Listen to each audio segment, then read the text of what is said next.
بابا جان صاحب خیریت سے ہیں؟ اور ٹھیک ہے آپ انشاءاللہ؟ آپ کیسے ہیں؟ اللہ کا احسان ہے، آپ سنائیں۔ اللہ کا احسان ہے، اللہ پاک کا کرم ہے، اہل بیت علیہ السلام کا کرم ہے۔ کیا چل رہے ہیں، کیا حال چال ہے؟ بڑے دنوں بعد ہم دونوں ایک جگہ آئے ہیں۔ جی تھینک یو سر، تشریف آوری کا۔ ماشاءاللہ آپ کا انٹرنیٹ بڑا زبردست ہے، پیسے خوب لگاتے ہیں آپ انٹرنیٹ پہ، ہونا بھی ایسا ہی چاہیے، فل اسپیڈ۔ ہاں آپ کا جو کنیکشن ہے بہت اسٹرانگ ہے، اللہ کا احسان ہے۔ Thank you sir. آپ بتائیں، آپ بامبے میں رہتے ہیں نا آپ؟ بامبے میں۔ اچھا، آپ کے ہاں تو مسلمانوں کے ساتھ کوئی مشکل تو پیش نہیں آیا؟ نہیں، ایسا ہے کہ ہر جگہ کہیں نہ کہیں تھوڑا بہت ہے، وہ تو چلتا ہے۔ ایک گھر میں لوگ رہ رہے ہیں تو آپس میں اتنا ہوتا ہے، پر اللہ پاک کا شکر ہے، سب اچھا ہے، سب امن میں ہے، سب خوشحال ہے۔ آپ لوگوں کا محلہ جو ہے میجورٹی مسلم ہے یا میجورٹی ہندو ہے آپ کا جو محلہ ہے؟ نہیں، مکس ہے، اور ہمارے وہاں کوئی ایسے معاملات نہیں۔ اچھا، کوئی تنگ نہیں کرتا، کوئی انسلٹ نہیں کرتا، توہین نہیں کرتا مسلمانوں کو؟ نہیں، الحمدللہ۔ چلے ہمارے وہاں سب اچھا ہے، الحمدللہ، اللہ کا شکر ہے۔ آپ سنائیے، کیا حال چال ہے؟ بڑے دنوں بعد آپ سے ملاقات ہوئی۔ تھینک یو سر، تشریف آوری کا، اللہ آپ کو سلامتی دے۔ میں یہ پوچھنا چاہ رہا ہوں سب سے پہلی بات کہ ابھی میں نے آپ کا وہ بیان سنا جی، جو آپ ایک مولانا صاحب سے ڈیبیٹ کر رہے تھے۔ جی سر۔ تو مولانا صاحب نے کہا سب سے پہلا ایمان جو ہے وہ حضرت ابو بکر نے لایا، مگر سب سے پہلا ایمان کس نے لایا؟ دیکھیں، یہ کہ ابو بکر سب سے پہلے ایمان لایا ہو یہ کوئی مسلم بات نہیں ہے۔ نہیں، آپ میں اس لیے بات کر رہا ہوں کہ اس پہ میں ایک بات کرنا چاہوں گا۔ سب سے پہلا ایمان کس صحابی نے لایا؟ میرا پوچھنے کا ایک سوال ہے، صرف میں ایک بات پوچھنا چاہ رہا ہوں۔ ایمان وہ لاتا ہے جو پہلے سے بھی ایمان ہونا، ایمان تو وہ لاتا ہے جو پیدائشی غیر مسلم ہو۔ میں آپ نہیں سمجھ رہے، میں مولا علی علیہ السلام کی بات نہیں کر رہا ہوں۔ مولا علی علیہ السلام آلریڈی ایمان لانے کی ضرورت ہے، ان کے والد ایمان والے تھے، یہ ہمارا عقیدہ ہے۔ جی سر۔ میں یہ پوچھ رہا ہوں کہ صحابیوں میں سب سے پہلا ایمان کس نے لایا؟ حضرت عمار سے پہلے حضرت ابو بکر نے لایا ہے کہ حضرت ابو بکر سے پہلے حضرت عمار نے لایا ہے؟ عرض یہی کر رہا ہوں، دیکھیں کہ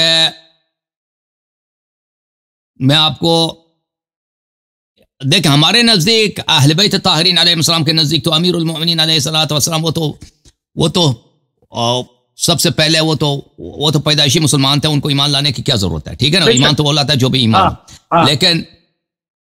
لیکن میں آپ کی خدمت میں عرض کروں، جو ان کے اپنے مکتب فکر کے ہے علماء ہیں، ان کے روایات، فرقہ مخالف کے روایات، محدثین کے روایات جو ہے، یہ کتاب ہے کتاب معرفت علوم الحدیث للحاکم النیسابوری، حاکم النیسابوری جو بہت بڑا عالم ہے، یہ اس کی کتاب ہے۔ یہاں پر یہ چپی ہے مدینہ منورہ میں سن 1977 میں۔ یہاں پہ آپ کو صفحہ نمبر 493 میں لے کے چلتا ہوں، یہاں پہ حاکم کیا فرماتے ہیں، معاف کیجئے گا، معاف کیجئے، صفحہ نمبر 22، غلطی ہو گئی، صفحہ نمبر 22 ملاحظہ کریں،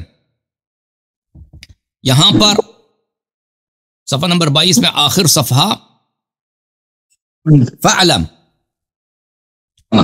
کہتے ہیں کہ نوع صحابہ یہ ہے کہ صحابہ کی معرفت مراتب پر، فعلم فاولهم قوم اسلموا بمکہ، صحابہ میں سے سب سے جو ان کا مرتبہ بالا ہے، بلند ہے، وہ لوگ ہیں جنہوں نے مکہ میں مسلمان ہوئے، مثل ابی بکر، عمر، عثمان وعلی وغیرہم رضی اللہ عنہ، ولا اعلم خلافا بین اصحاب التواریخ، کہتے ہیں تاریخ مورخین میں مجھے یہ بات کیا ہے، اجماعی ہے، اور اس میں کوئی اختلاف ہی نہیں ہے، ان علی بن ابی طالب رضی اللہ عنہ اولهم اسلام، کہ سب سے پہلے کون مسلمان ہوا ہے؟ علی بن ابی طالب سلام اللہ علیہ، اس میں اختلاف ہی نہیں ہے، مسئلہ اختلافی ہی نہیں ہے، ٹھیک ہے نا۔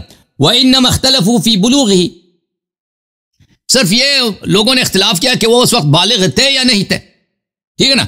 وَصَحِيحٌ عِنْدَ الْجَمَاعَةِ أَنَّ أَبَا بَكْرَ أَوَّلُ مَنْ أَسْلَمَ مِنَ الرِّجَالِ الْبَالِغِينَ بِحَدِيثِ عَمْرُ بْنِ عَبَسَةَ، کہتے ہیں کچھ لوگوں کے نزدیک، نہ کہ سب کے نزدیک، عند جماعہ، ایک جماعت کے نزدیک، کہ ابو بکر سب سے پہلے مسلمان ہوئے، اس کی بھی ایک حدیث ہے، ایک حدیث کی وجہ سے جو حدیث عمرو بن عبسہ نے روایت کیا۔ اچھا، لیکن جس میں اختلاف ہی نہیں ہے وہ سب سے پہلے کون مسلمان اسلام کون ہے؟ امیر المؤمنین علی علیہ الصلوۃ والسلام۔ اچھا، اور پھر میں آپ کی خدمت میں عرض کروں، یہ کتاب ہے غایت التبجیل و ترک القطع فی التفضیل، بقلم الشیخ محمود سعید ابن محمد الممدوح، یہ بہت مشہور آدمی ہے، سنہ 2004 میں چھپی ہیں. یہاں پہ آپ کو لے کے چلتے ہیں صفحہ نمبر 277 میں. صفحہ نمبر 277 میں 277 یہاں پہ ملاحظہ کریں. ورد فی حق علی علیہ السلام من الآیات القرآنیہ ما لم یرد فی غیرہ. کہتے ہیں امام علی علیہ السلام کے متعلق جو آیات نازل ہوئی ان کے مدح میں، کسی صحابہ کے مدح میں یہ آیات نازل نہیں ہوئی. حاکم حسکانی کو ان جوائد تفضیل میں جمع کیا. وَهُوَ أَوَّلُ النَّاسِ إِيمَانًا بَعْدَ أُمِّ الْمُؤْمِنِينَ خدیجہ رضی اللہ عنہا. اور حضرت خدیجہ کے بعد سب سے پہلے جو مسلمان ہیں وہ امام علی علیہ السلام ہے. یہ بہت بڑے محدث جماعت عمریہ کا ان کا فرمان ہے، ٹھیک ہے نا. اور اس کے علاوہ بھی اقوال ہیں. اور میں آپ کی خدمت میں عرض کروں کہ خود امیر المؤمنین علیہ السلام کے اقوال اور رسول صلی اللہ علیہ وسلم کے اقوال ان کے اپنے کتب میں بہت زیادہ ہیں. میں آپ کی خدمت میں یہ دکھاؤں.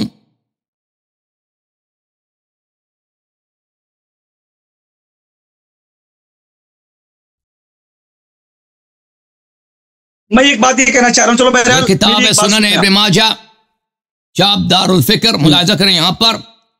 ان عباد ابن عبداللہ قال علی علیہ السلام، علی علیہ السلام نے کہا انا عبداللہ و اخو رسولہ صلی اللہ علیہ وسلم، میں اللہ کا بندہ ہوں اور رسول صلی اللہ علیہ وسلم کا بھائی ہوں. وانا الصدیق الاکبر، صدیق اکبر میں ہوں. لا یقولها بعدی الا کذاب، جو لوگ ایک دوسرے کو صدیق اکبر کہتے ہیں وہ کذاب ہے، وہ جھوٹے ہیں. صلیت قبل الناس ل7 سنین، 7 سال تک کوئی مسلمان نماز پڑھنے والا کوئی نہیں تھا میرے علاوہ اور رسول صلی اللہ علیہ وسلم کے علاوہ. کوئی تھا ہی نہ نمازی، 7 سال تک میں اور رسول صلی اللہ علیہ وسلم اکیلے نماز پڑھ رہے تھے، ٹھیک ہے نا. اس طرح کی روایات بہت ہیں. جی سر. ہمارے اہل سنت میں ایک روایت ملتی ہے کہ حضرت ابو بکر کپڑا بیچنے گئے تو ایک یہودی ایک عیسائی نے ان کو کہا کہ مدینے میں ایک آدمی نے نبوت کا اعلان کر دیا ہے، کیا آپ نے اس کو جانا پہچانا؟ تو وہ ساری نشانیاں بتایا تو بھاگ کر آیا اور پھر آپ نے کلمہ پڑھا رسول اللہ کے ہاتھ پہ، جب تک 14 لوگ مسلمان ہو چکے تھے. اچھا، اللہ کے رسول پہ جس نے حقیقی اپنا دولت، اپنی جان مال لٹایا، اپنے والدین کو لٹایا، وہ حضرت عمار ہیں، جن کے والد اور والدہ رسول اللہ پہ سب سے پہلے شہید ہوئے. جی، حضرت عمار کے والد والدہ اسی لیے شہید ہوئے نا کہ آپ کو کہا گیا کہ رسول اللہ کا کلمہ چھوڑو، محمد کا ساتھ چھوڑ دو. اب میں یہ بولنا چاہ رہا ہوں، بہرحال آپ کی اور اس مولانا صاحب کی میں نے گفتگو سنا اور جس ٹاپک پہ بات ہو رہی تو وہ بھی میں نے سنا، مگر اب بہرحال چلو اس پہ پھر کبھی دوبارہ میں آپ سے انشاءاللہ بات کروں گا.